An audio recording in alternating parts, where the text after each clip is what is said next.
Ready for a ride? Let's talk about the used Subaru Ascent. The Subaru Ascent is known for its reliability and rugged build. It's got that signature AWD, making it perfect for any weather conditions. But is it worth buying used?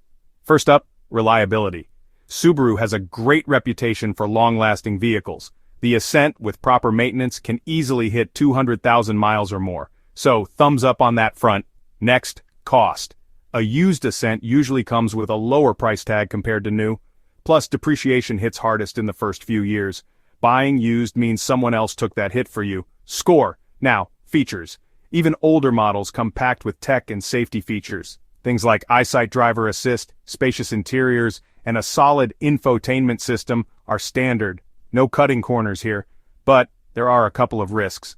Always check the vehicle history report. Look for signs of accidents or major repairs. Also consider a pre-purchase inspection by a trusted mechanic.